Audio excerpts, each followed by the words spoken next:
is always a serious and solemn event because the persecution and the spirit of the laws, as defined in the family code, marriage is a special contract.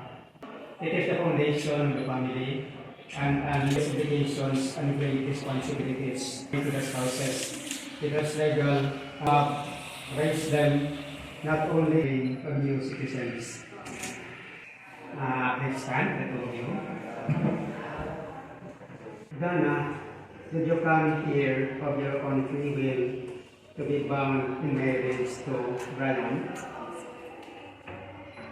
Brian, did you come here of your own free will to be bound in marriage to Dana? Yes. Dana, do you take Brian your present to be your local husband? And do you give yourself to him as his wife? Yes. Brian, do you take Dana your present to be your local wife? And do you give yourself to her as your husband? I do.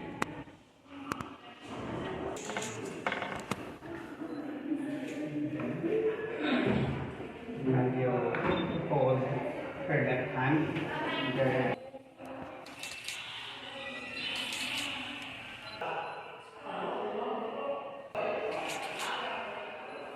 By the authority of the Republic of the Philippines, as judge of the Municipal Circuit Court of Makilala, Tulunan, I now pronounce you, Dana and Brian, as man and wife.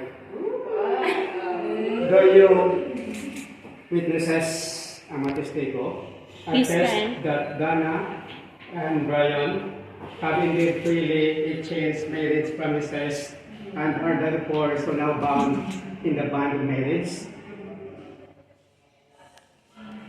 Kami now kiss the bride. Sila mag-sign. Sila mag-sign dito makauta.